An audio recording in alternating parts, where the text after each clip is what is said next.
Si alguien todavía cree que un actor colapsa repentinamente, por debilidad individual o por una sola mala decisión, esta historia debe ser escuchada hasta el final. Nadie pierde el control de su cuerpo, de su mente y de su vida de la noche a la mañana. Lo que sucedió aquí no comenzó con drogas, escándalos o deshonra pública. Comenzó silenciosamente. Comenzó con una firma. El momento fue poco notable en la superficie. Un joven estaba sentado al otro lado de una mesa, con papeles apilados pulcramente entre él y un representante que hablaba con confianza y certeza.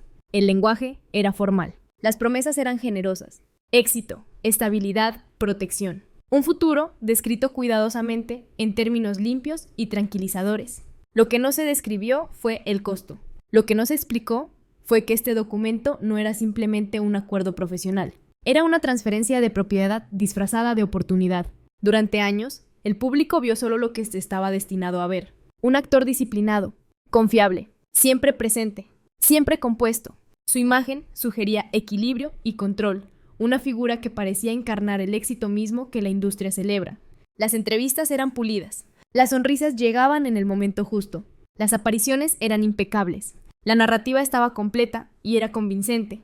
Sin embargo, detrás de esa narrativa existía un sistema que no toleraba los límites humanos. En partes de la industria del entretenimiento asiática, los contratos no están diseñados para gestionar carreras, están diseñados para gestionar personas. El tiempo se convierte en propiedad programada, el cuerpo se convierte en una herramienta, la imagen se convierte en una mercancía, las relaciones, la apariencia, el habla, el movimiento e incluso el descanso ya no son decisiones personales, son variables que deben ser aprobadas. Estos contratos son largos, técnicos e intencionalmente opacos. Sus cláusulas se extienden a través de páginas llenas de lenguaje legal que desalienta los cuestionamientos. Las sanciones son severas, las obligaciones son elásticas. Los plazos se extienden silenciosamente. Un año se convierte en 5, 5 se convierten en 10. Los intentos de retirarse no conducen a la negociación, conducen a la deuda.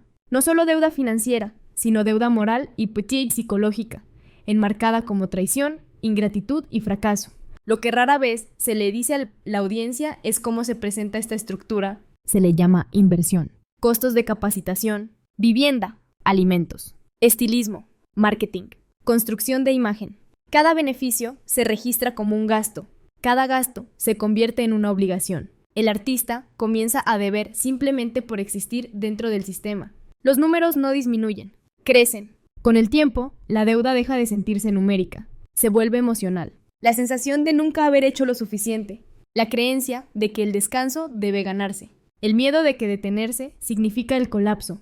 Bajo esta lógica, el agotamiento se reestructura como disciplina, la obediencia se reestructura como profesionalismo, el silencio se reestructura como madurez. Así es como el control se vuelve invisible, así es como una persona puede desaparecer mucho antes de irse de la pantalla. Y esta es la razón por la cual el colapso, cuando finalmente se hace visible, siempre es malinterpretado. El público nunca vio las cadenas, porque las cadenas estaban escritas en la letra pequeña. Si esta historia resuena contigo, te invito a suscribirte a este canal para que nuestras futuras investigaciones puedan continuar iluminando las verdades que a menudo permanecen ocultas detrás de las luces más brillantes de la industria del entretenimiento.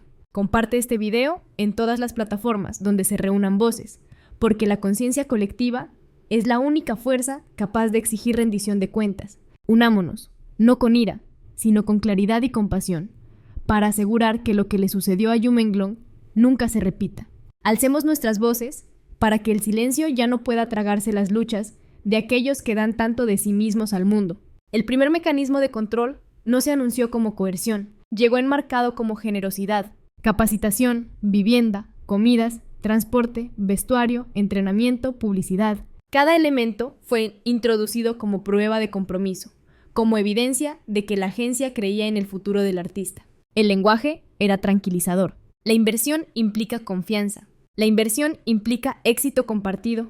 Sin embargo, lo que en el contrato estableció silenciosamente fue un libro de contabilidad que nunca se cerraba. Cada hora de entrenamiento conllevaba un precio. Cada aparición generaba un costo. Incluso los periodos de descanso se registraban como pérdidas absorbidas por la compañía. La contabilidad era invisible para el público e inaccesible para el artista. Los números aparecían solo cuando era necesario, generalmente como recordatorios de obligación en lugar de estados de balance. La deuda no funcionaba como una carga temporal, funcionaba como una condición permanente. Este sistema depende de la necesidad. La agencia controla los registros. El artista recibe resúmenes, explicaciones y advertencias. Las cláusulas escritas en lenguaje ambiguo permiten que casi cualquier gasto se justifique retroactivamente. Los presupuestos de marketing se expanden sin consentimiento. Los costos de capacitación permanecen indefinidos. El interés está implícito, rara vez declarado, pero siempre presente. La deuda crece independientemente del éxito. El aspecto más efectivo de este mecanismo no es financiero, es psicológico. El artista comienza a internalizar la idea de que su existencia es costosa, que su presencia crea pérdidas, que su valor debe probarse constantemente a través del cumplimiento y la productividad. El éxito no reduce la deuda, el éxito valida el sistema que la creó. Cada logro se convierte en otra razón para continuar, otro argumento en contra de detenerse, otro peso añadido al libro de contabilidad. Con el tiempo, la deuda se transforma en culpa. El descanso se siente inmerecido, la negativa se siente inmoral, cuestionar se siente peligroso. El artista aprende que el esfuerzo no se mide por el resultado, sino por la resistencia. Cuanto más duran, más deben. Cuanto más duro trabajan, más insustituible se vuelve el sistema. Así es como el control evita la resistencia. Al principio no se basa en amenazas, se basa en la gratitud. Para Jumenglong, esta lógica moldeó la vida diaria. Los horarios se extendieron sin negociación. Los compromisos se multiplicaron. Los viajes se desdibujaron en repetición. El tiempo privado desapareció en periodos de recuperación que nunca fueron suficientes. La fatiga fue reestructurada como debilidad. La enfermedad fue reestructurada como inconveniencia. Cualquier signo de vacilación se registraba no como limitación humana, sino como deficiencia profesional. El contrato no necesitaba ser aplicado en voz alta. Se aplicaba a través de las expectativas. Cada solicitud conllevaba la implicación de una consecuencia. Cada retraso sugería ingratitud. Cada intento de establecer límites se encontraba con recordatorios del costo, de todo lo que ya se había proporcionado, de todo lo que aún se podía quitar. No era necesario decirle al artista que era reemplazable. El sistema lo demostraba constantemente, a través de la comparación, a través de clasificaciones, a través de recordatorios sutiles de que las oportunidades son finitas y la lealtad se recuerda. La deuda también funcionaba como aislamiento. Debido a que los números eran privados, la discusión se volvía imposible. Otros artistas eran competidores, no aliados. El consejo legal pertenecía a la agencia. Los asesores estaban alineados con el sistema que se beneficiaba del silencio.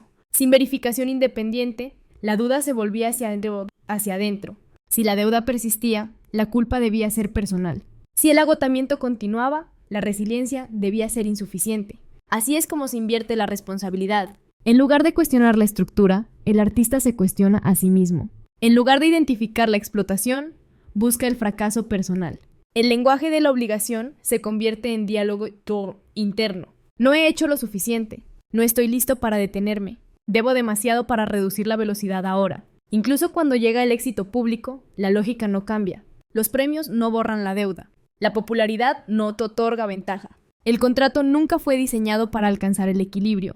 Fue diseñado para mantener la dependencia. En muchos casos, los artistas descubren esta verdad solo cuando intentan irse. El momento de vacilación expone la realidad del libro de contabilidad. Aparecen las penalizaciones, se activan las cláusulas. Años de costos acumulados se presentan como justificación para el control continuo. La partida se redefine como incumplimiento. La autonomía se convierte en traición. Lo que queda es una paradoja que atrapa al artista completamente. Seguir trabajando es profundizar la deuda. Dejar de trabajar es confrontarla.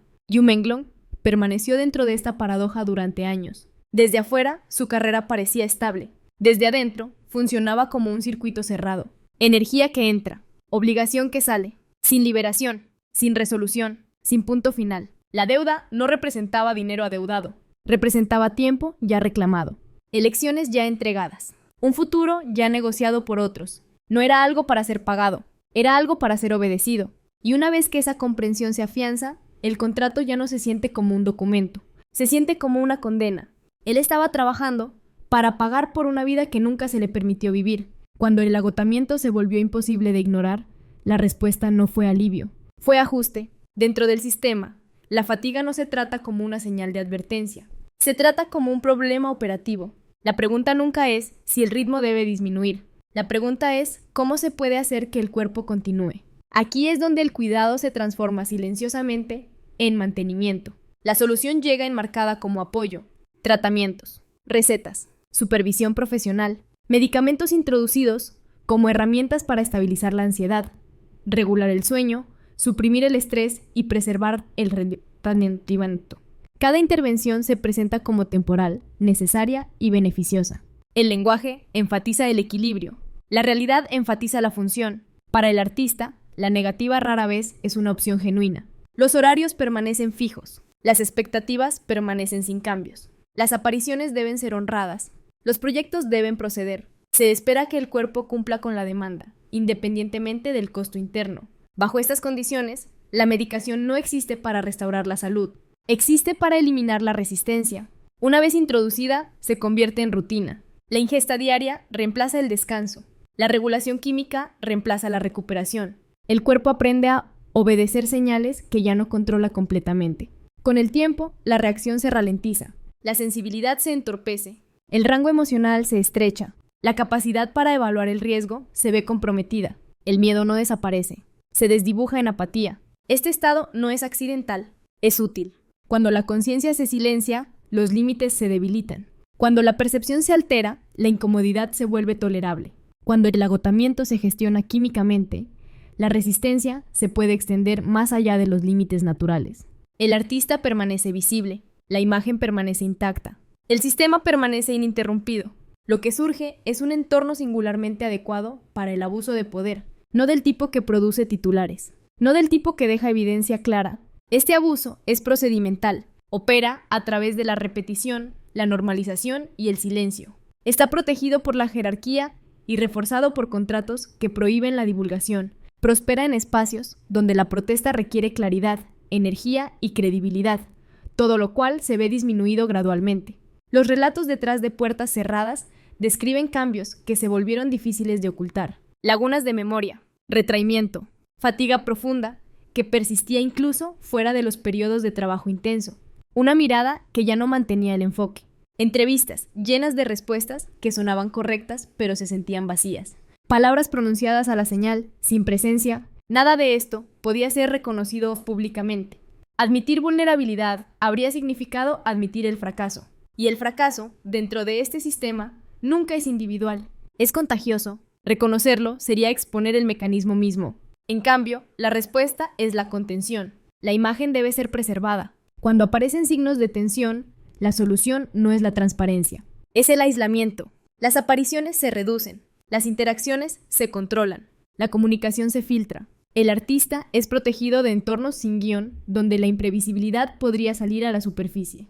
El público recibe explicaciones suaves. Descanso. Reorganización. Una pausa. Estas palabras funcionan como anestesia para la audiencia. Detrás de ellas, el proceso continúa. El monitoreo se intensifica. El cumplimiento se observa más de cerca. Los regímenes de medicación se ajustan. El silencio se impone, no a través de amenazas explícitas, sino a través de la implicación. Hablar pondría en peligro la recuperación. Cuestionar indicaría inestabilidad. La cooperación se enmarca como responsabilidad. La consecuencia más peligrosa de esta etapa no es física, es cognitiva. A medida que la medicación se vuelve constante, la capacidad del artista para evaluar su propia condición se erosiona. La duda se internaliza. La incomodidad se siente poco confiable. El sentido de sí mismo se debilita. Las decisiones se sienten distantes, como si fueran tomadas por otra persona. Bajo estas condiciones, el consentimiento pierde significado. El acuerdo se vuelve procedimental en lugar de deliberado. Así es como el desequilibrio de poder se vuelve absoluto. El artista permanece presente pero disminuido, funcional pero desapegado, visible pero no escuchado. Cualquier violación que ocurra dentro de este contexto se vuelve casi imposible de articular y mucho menos de probar. El sistema no necesita coaccionar abiertamente, ya ha neutralizado la resistencia. Para Yu Menglong, esta fase marcó un punto de inflexión que nunca fue anunciado. No hubo un solo incidente, ningún colapso dramático. Hubo un vaciamiento gradual, una lenta retirada detrás de la imagen, que continuaba circulando sin él completamente dentro. El trabajo continuó, las obligaciones permanecieron, pero algo esencial comenzó a retroceder. Cuando la productividad es la única métrica que importa, la salud se vuelve secundaria. Cuando el silencio es recompensado, la verdad se vuelve peligrosa. La medicación deja de ser una forma de cuidado y se convierte en un método de control, uno que no deja marcas visibles y no genera ningún escándalo inmediato. El sistema lo prefiere de esta manera. Un colapso visible exigiría una explicación. Un deterioro silencioso puede ser gestionado. Mientras el artista continúe apareciendo, la estructura permanece protegida. Mientras la estructura permanezca protegida, el costo permanece invisible. Y una vez que el cuerpo y la mente están regulados según el horario, la obediencia ya no requiere fuerza, requiere química. Cuando tu mente es adormecida según un horario, el consentimiento se convierte en un tecnicismo.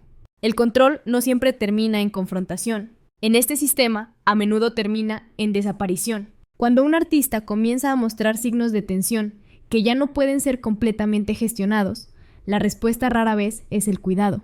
Es la recalibración. La visibilidad se ajusta, la exposición se reduce, las invitaciones disminuyen, los proyectos se disuelven silenciosamente. El proceso es lo suficientemente gradual como para evitar la alarma, lo suficientemente preciso como para entregar un mensaje. El silencio no es incidental, es procedimental. Las explicaciones públicas se seleccionan cuidadosamente.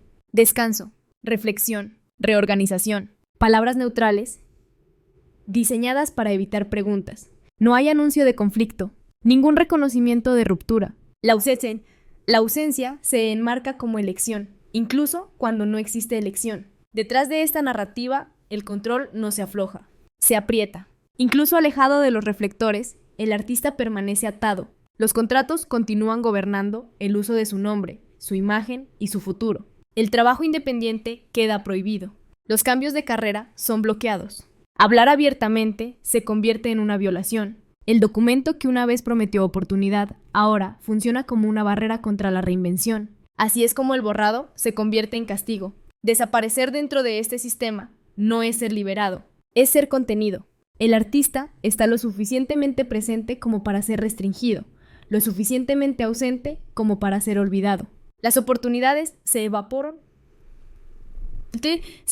sin explicación. Las llamadas quedan sin respuesta. Las reuniones se posponen indefinidamente.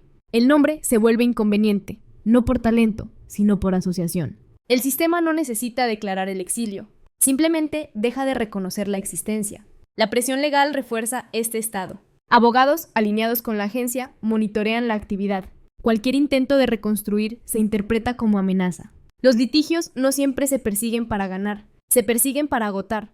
Procesos largos, costos altos, resultados inciertos. El objetivo no es la resolución, sino la disuasión. La resistencia se vuelve demasiado costosa para sostener. En este entorno, el impacto psicológico se profundiza, la identidad se fractura, el propósito se disuelve, el artista se queda sin horario, sin reconocimiento, sin ingresos proporcionales, pero aún restringido por obligaciones de las que no puede escapar. El silencio ya no es una estrategia, es un requisito. Para Yu Menglong, esta fase no llegó con drama. No hubo una declaración definitiva, ningún conflicto público, solo hubo ausencia. Proyectos que alguna vez parecieron seguros se desvanecieron sin explicación. Las invitaciones cesaron. El nombre comenzó a circular menos, luego nada en absoluto. La desaparición fue interpretada externamente como declive. Internamente fue experimentada como eliminación. En muchas industrias, el fracaso conduce a la oscuridad. En esta, la oscuridad es impuesta. El mecanismo es efectivo porque el público está condicionado a seguir adelante. Aparecen nuevas caras. Nuevas historias reemplazan a las viejas. La atención cambia. Las preguntas se desvanecen. El sistema confía en este ciclo. Sobrevive gracias a la novedad y al olvido. Pocos se detienen a preguntar qué sucede con aquellos que se desvanecen. Aquellos que sí preguntan encuentran resistencia. Los periodistas se encuentran con puertas cerradas. Los fanáticos reciben respuestas genéricas. Los rumores son desestimados o reestructurados como problemas personales. La narrativa se redirige hacia la debilidad individual, lejos de la responsabilidad estructural. El enfoque permanece seguramente estrecho. Esta desviación es esencial. Si la desaparición fuera reconocida como consecuencia, en lugar de coincidencia, el modelo se volvería visible. Y la visibilidad es la única cosa que este sistema no puede tolerar. El borrado también sirve como advertencia. Otros artistas observan el patrón. Ven lo que sucede con aquellos que cuestionan, que reducen la velocidad, que resisten. Aprenden sin que se les diga. La obediencia preserva la presencia. El silencio preserva el acceso. La supervivencia requiere alineación. La solidaridad se vuelve peligrosa. La competencia se intensifica. El aislamiento se profundiza. Cada artista es incentivado a resistir solo, creyendo que hablar solo aceleraría su propia eliminación. Así es como el control se sostiene a sí mismo sin espectáculo. Para cuando el artista comprende completamente la naturaleza de la trampa, las opciones se han reducido. Irse significa deuda, litigio, invisibilidad. Quedarse significa cumplimiento, medicación, erosión. Ningún camino restaura la autonomía. Ambos exigen sacrificio. Para Yu Menglong, la etapa final de control no fue el colapso, fue la contención. El sistema no lo destruyó públicamente, no necesitó hacerlo. Simplemente retiró el reconocimiento mientras mantenía la autoridad. Permitió que la imagen se desvaneciera mientras mantenía vivo el contrato. Se aseguró de que el silencio reemplazara la explicación. En esta estructura, la desaparición no es fracaso, es función. La industria no elimina a los individuos, los vuelve irrelevantes, mientras retiene la propiedad sobre lo que se les permitió ser. Preserva su propia continuidad, absorbiendo el costo silenciosamente. Y una vez que ese proceso está completo, el artista no deja el sistema. El sistema lo deja a él. Él no desapareció de la industria lo desapareció a él. Para cuando el público comienza a hacer preguntas, el sistema ya ha seguido adelante. Un rostro desaparece de las pantallas. Un nombre deja de aparecer en los titulares. La ausencia es lo suficientemente sutil como para sentirse natural, casi merecida. Las carreras, sugiere la narrativa, son frágiles. La fama es efímera. Se enseña a la audiencia a aceptar esta erosión como normal. Pocos consideran que la desaparición puede ser diseñada. Cuando se examina de cerca, la secuencia se vuelve inconfundible. Un contrato que redefine la oportunidad como obligación. Una deuda que crece independientemente del éxito. Medicación que sostiene el rendimiento mientras erosiona la autonomía. Silencio impuesto no a través del espectáculo, sino a través del procedimiento. Y finalmente, el borrado ejecutado sin anuncio. Este patrón no depende de villanos actuando solos. Depende de la estructura. Agencias, inversionistas, marcas y plataformas, todos se benefician de un modelo que prioriza el control sobre el cuidado. Admitir el costo requeriría desmantelar un acuerdo rentable. Requeriría transparencia donde la opacidad es más conveniente. Requeriría reconocer que algunos éxitos se construyen sobre el cumplimiento extraído a través del miedo. Así que el enfoque permanece estrecho. Cuando el colapso se vuelve visible, se enmarca como debilidad personal. Cuando la ausencia se vuelve permanente, se trata como irrelevancia. La responsabilidad se redirige lejos de los contratos y hacia el carácter. El sistema permanece intacto porque el individuo absorbe la culpa. Es por eso que historias como esta son incómodas. Fuerzan un cambio de perspectiva. Piden a la audiencia reconsiderar lo que consumen y a qué costo. Sugieren que detrás de imágenes pulidas y narrativas controladas pueden existir vidas restringidas por acuerdos que funcionan menos como carreras y más como propiedad. La industria del entretenimiento depende del impulso. Llegan nuevas caras. Nuevas narrativas reemplazan a las viejas. La atención avanza. La memoria se acorta. Esto no es accidental. El olvido es esencial para la continuidad. Sin embargo, el patrón persiste. Los jóvenes entran con ambición y confianza. Los documentos se firman sin asesoramiento independiente. Se hacen promesas sin límites claros. El control se aprieta gradualmente, silenciosamente, hasta que la resistencia se vuelve impensable. Para cuando la trampa es visible, el escape requiere recursos que pocos poseen. Lo que queda después del borrado no es libertad, es un vacío. Sin trabajo, sin voz, sin la capacidad de contar la propia historia, el individuo queda para reconstruir la identidad bajo restricción. El silencio se convierte tanto en escudo como en condena. Hablar arriesga represalias. Permanecer callado garantiza la oscuridad. Ninguna opción restaura la agencia. Este es el costo que el sistema prefiere mantener invisible. Rara vez se invita al público a ver estas secuelas. No hay comunicados de prensa sobre el aislamiento. No hay entrevistas sobre la intimidación legal. No hay titulares sobre contratos que sobreviven a la relevancia. Lo que persiste es una imagen limpia de una industria que parece eficiente, glamorosa e infinitamente renovable.